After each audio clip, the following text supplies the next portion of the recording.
काल झालेली घटना दुर्दैवी आहे आणि एका मुलीवर ती घटना जी घडली आहे ती अत्यंत गरीब कुटुंबातील मुलगी आहे आणि तिला 2 मुलं पण आहेत आणि एक छोटंसं आणि गरीब कुटुंब त्या ठिकाणी उद्ध्वस्त झालेलं आहे. तर झालेल्या घटनेबाबत मुळातच हॅलो 9:30-10च्या दरम्यान ही घटना हां या घडलेली आहे आणि ही घटना घडत असताना त्या ठिकाणी बरेचसे साई भक्त होते, शिर्डी शहरातील दुकानदार होते, सगळे त्या ठिकाणी बघ्याची भूमिका घेत होते.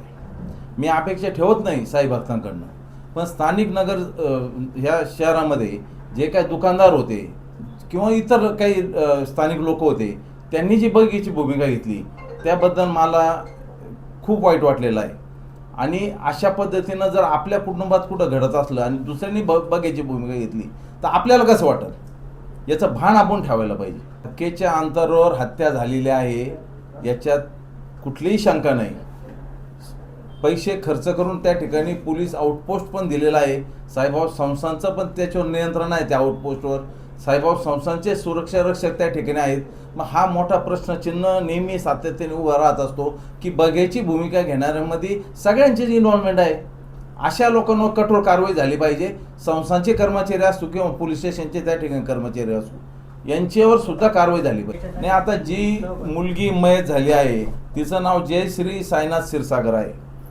तिचा उपचाराच्या दरम्यान तिचा मृत्यू झालेला आहे आणि तिच्यावर जो काही खुनी हल्ला केलेला आहे त्यामध्ये नाझिया उर्फ फिजा पटेल ही एक मुलगी आहे आणि दुसरी अंजली राजू खंडीजोड ही पण मुलगी आहे.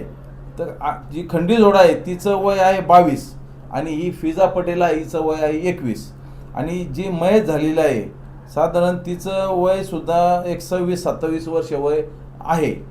आणि ज्या पद्धतीनं निर्गुण त्या ठिकाणी हत्या करण्यात आली आहे, पुरुष समजू शकतो, मुलं समजू शकतो, पण ज्यावेळेस मुली असं कृत्य करतात तर याचा बोध आता शिर्डीकरांनी, आमच्यासारख्या नेत्यांनी, कार्यकर्त्यांनी घेतला पाहिजे. सकाळी शिर्डी PI आपले रणजित गलांडे साहेब, त्यांचा सकाळीच मला फोन आला होता.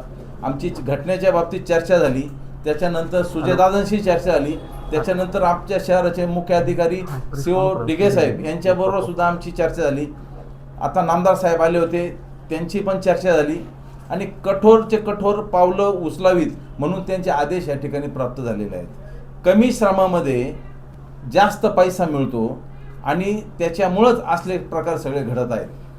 हे ज्या मुली आहेत या त्या ठिकाणी काय व्यवसाय करतात आणि नेमकं यांच्या मागं आहे कोण, काय एवढी देरी करतात? ज्या मुली किंवा मुलं, अल्पवयीन मुलं किंवा अल्पवयीन मुली शाळेत न जाता त्यांचे आईवडील त्यांना प्रोत्साहन देतात. हलक्या हाताने 1,000, 500, 1,500-2,000 रुपये संध्याकाळपर्यंत ते मुलं घरी आणतात. टिळा लावायच्या नावाखाली साई भक्तांना इमोशनल ब्लॅकमेल करतात. महिलेचा पदर ओढणं म्हणा, पुरुषांचे शर्ट ओढणं म्हणा, त्यांना आपुलकी दाखवणं की आम्ही छोटे आहोत, शाळेत दप्तर घ्यायला पैसे नाही, आम्हाला घरी खायला नाही, अशा प्रकारच्या विनवण्या करून साई भक्तांना इमोशनली ब्लॅकमेल करून ते कमीत कमी एक टिळा लावायचे. आपण समजू शकतो, एखादा साई भक्त आहे, त्याची इच्छा 10 रुपये द्यायची किंवा 50 रुपये द्यायची, तर हे अगदी त्या साई भक्ताला म्हणजे इतकं काही त्रास देतात की त्याच्याकडनं 200 रुपये, 500 रुपये याच्या खाली कुठंही ते पैसे घ्यायला तयार नसतात आणि इझी मनी तयार झालेला आहे. याच्यातनं नशा करणं, नशा करून याच्यानंतर याची एक टोळी तयार झालेली असणार आहे 100%. ह्या टोळीवर कोणाचं नियंत्रण आहे याचा सुद्धा शोध घेणं पोलीस स्टेशनला एक त्यांची सुद्धा महत्त्वाची या ठिकाणी भूमिका आहे. मी एक गोष्ट मान्य करतो, शिर्डी पोलीस स्टेशन एकदम चांगलं त्या ठिकाणी कार्य करत आहेत. आमचे DYSP साहेब आहेत, PI गलांडे साहेब आहेत, हे चांगलं काम चालू आहे. त्यांना जी मदत पाहिजे ती आमच्या नगर परिषदेची मदत पाहिजे, साईबाबा संस्थांची पाहिजे, ती पण मदत देण्याच्या अनुषंगाने आमची चर्चा झालेली आहे. आता या ज्या घटना घडतायत, नगर परिषद म्हणून आपण नेमकं काय पावलं उचलणार? नगर परिषद म्हणून आम्ही या ठिकाणी आता कठोर पावलं उचलण्याचा निर्णय घेतलेला आहे. शिर्डी शहरामध्ये रस्त्यावर कोणालाही ह्यापुढे व्यवसाय करता येणार नाही. तसेही बंधनं यापूर्वी होते आणि आता सुद्धा कोणीही रस्त्यावर व्यवसाय करू नये, कोणाला करून देण्यात येणार नाही, याची खबरदारी आता सगळ्यांनी घ्यायची आहे. ज्या स्वतःचं जरी शॉप असेल आणि शटर असेल, शटरच्या पुढं सुद्धा आपण कुठलंही त्या ठिकाणी माल लावून व्यवसाय करता येणार नाही. जो काही व्यवसाय तुम्हाला करायचा असेल तो तुम्हाला कायदेशीर व्यवसाय करावा लागेल. तुम्हाला, नागरिकांना माझं आव्हान आहे, तुम्हाला तुमच्या मुलांसाठी, महिलांसाठी, मुलींसाठी संरक्षण पाहिजे का नाही पाहिजे, हा मोठा प्रश्न आहे. जर तुम्हाला संरक्षण पाहिजे असेल तर आम्ही जी नियमावली या ठिकाणी तुमच्यावर लादणार आहोत, लादणारच म्हणणार मी, कारण गुढीत काय कोणाला समजत नाही. आणि हा सगळ्यांच्या संरक्षणाचा प्रश्न आहे. ज्या पद्धतीने त्या महिलेच्या कुटुंबातील छोटे मुलं, तिचे घरचे लोक ज्या पद्धतीने या ठिकाणी आक्रोश करत होते, याच्यावर आपण बोध घेतला पाहिजे की आपल्या घरात घटना घडल्यानंतर सुद्धा असले प्रकार होऊ शकतात. म्हणून आजपासून आम्ही कठोर पावलं उचलून सगळं बंद करणार आहोत. यानंतर जेवढे व्यवसाय असतील, तुमचे भंगारचे दुकान असतील, तुमच्या पान टाकऱ्या असतील, तुमच्या फुलदुकानं असतील, कुठलाही व्यवसाय असू, ज्यांनी शिर्डी नगर परिषदेकडे परवानगी घेतली नसेल अशांना परवानगी घेणं बंधनकारक आहे. आम्ही तुम्हाला एक अल्टिमेटम देणार आहोत. या अल्टिमेटममध्ये तुम्ही जर ही पूर्तता केली नाही, परवानगी घेतली नाही, तर आम्ही तुमचे दुकानं, पानटपऱ्या तुमचे सगळे सील करून टाकणार आहोत. जे लोक यापूर्वी छोट्या मुलींना लॉज देऊन, हॉटेल देऊन वेश्या व्यवसायाला त्यांना करण्यात भाग पाडत असतील किंवा वेश्या व्यवसायासारखं काही अन्य काही गोष्टी त्या ठिकाणी करत असतील, त्यांना सुद्धा माझी सूचना आहे, त्यांना माझी विनंती आहे की तुम्ही त्वरित थांबावं, नाहीतर तुमच्या सुद्धा आस्थापना आम्ही उद्या JCPनं पाडणार, याच्यात काही शंका नाही. हातभट्टी करणाऱ्यांच्या बाबतीत सुद्धा मागे निर्णय झालेला आहे. निम्म्याच्या पुढं जे काय हातभट्टी विकणारे लोक होते त्यांनी सांगितलं की आम्ही आता धंदे सगळे व्यवसाय आम्ही बंद करतोय. राहिलेल्या लोकांना आज आम्ही नोटिसा इश्यू करणार आहोत. ह्या नोटिसा इश्यू झाल्यानंतर 8 दिवसांनी त्याची हिअरिंग होईल. हिअरिंग झाल्यानंतर ते जर व्यवस्थित अगदी त्यांचे व्यवसाय बंद करत असतील तर ठीक आहे, नंतर त्यांच्या सुद्धा काय आस्थापना कायदेशीर नाही, बेकायदेशीर आस्थापना आहे, त्याच्यावर सुद्धा कठोर आम्ही कारवाई करणार. इतक्या दिवसापासून गुन्हेगारीच्या विरुद्ध शिर्डी लढते. मागच्या जे दुहेरी हत्याकांड झालं त्याच्यानंतर इतक्या दिवसापासून पोलीस स्टेशनवर पण कामाचा लोड खूप वाढलेला आहे. तुमचे पण आम्ही रील्स पाहिले, जे दारुडे वगैरे त्यांना तुम्ही शासन करताना तुमचे रील पाहिले. इतकं सगळं करूनही गुन्हेगारीवर अजूनही लगाम बसत नाहीये. याला जास्त उशीर झालाय का?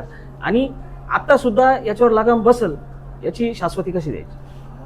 काय झालंय माहिती का, रस्त्यावर नगर परिषदेची जागा, त्या नगर परिषदेच्या जागेवर आपण आम्हा पैसा मिळवतो याचं भान राहिलेलं नाही.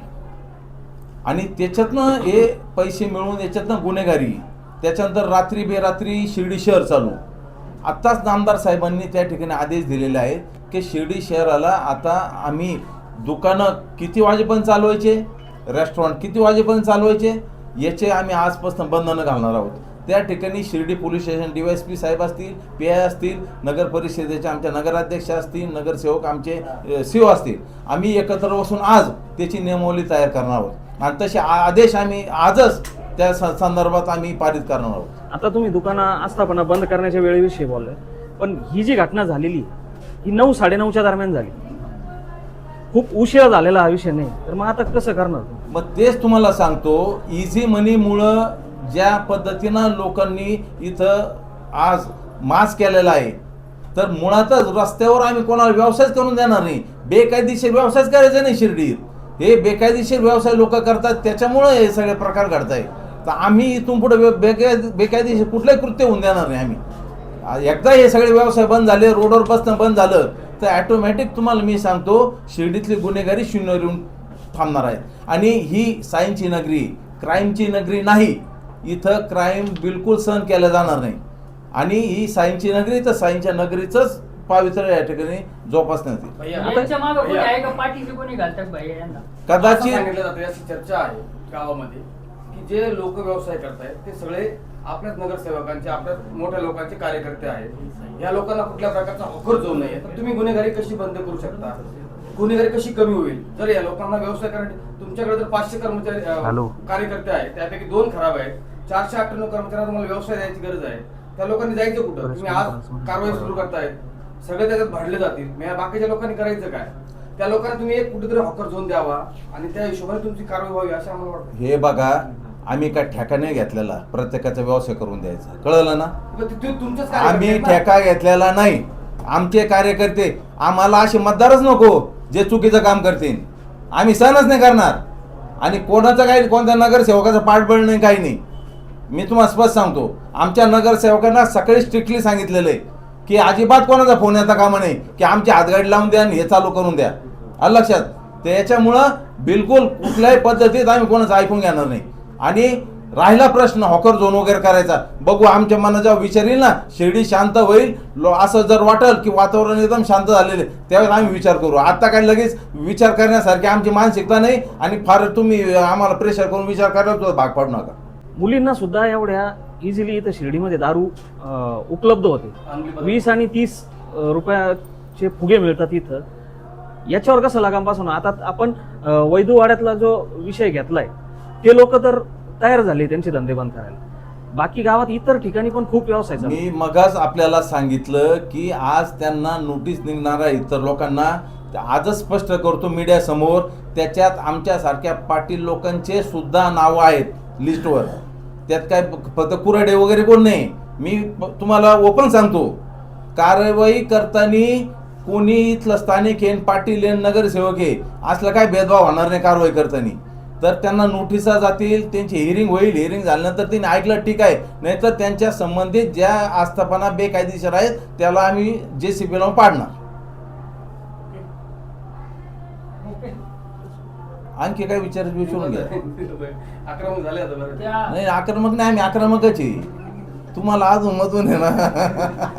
अशा आम्ही प्रवृत्तीला आक्रमक पाठबळ आहे. देणाऱ्याला काय इशारा द्याल शेवट? काय अशा प्रवृत्तीला पाठबळ देणारे किंवा त्याला मदत करणाऱ्याला काय इशारा द्याल शेवट? मुळात पाठबळ देणारे जे लोक आहेत ते बऱ्यापैकी जेलमध्ये आहेत. लक्षात घ्या, ज्या लोकांना इझी मनी पाहिजे तेच लोक यांना पाठबळ देतात. आता मध्यंतरी असा पण विषय आला की फुल दुकानाचे रेट आम्ही कमी करायला तयार आहोत, आमचे भाडे कमी करायला लावा. तर भाडे कमी करायचा काही नगर परिषदेचा काही अधिकार नाही ना, पोलीस स्टेशनचा. तुम्हाला जर परवडत नसेल तर तुम्ही त्या स्वरूपाचं भाडं जर तुम्हाला देता आलं तरच तुम्ही द्यायचं. आता मध्यंतरी ज्या फुल दुकानवाल्यांनी साई भक्तांना जास्त पैसे लावून किंवा दर लावून त्या ठिकाणी पैसे घेतले, असे आपण दुकानं सील केलेलं आहे. यापूर्वी असं कधी घडलं नाही, पण आपण ती मोहीम हाती घेतली. आता ते 10 दिवस आपण सील करत होतो, परत दुकान सापडलं तर महिनाभर करणार आणि 30 वेळेस सापडलं तर बंद करून टाकणार आपण. जसं तुम्ही सांगितलं, भाडं कंट्रोल करणं आपलं काम नाही आहे, पण रेंट कंट्रोल ऍक्ट पण आहे. त्याचा वापर करून या गोष्टी नाही होऊ शकतो. तो कायदेशीर कोणाला अधिकार आहे? आतमध्ये तुमचा रेंट काय ठरतो?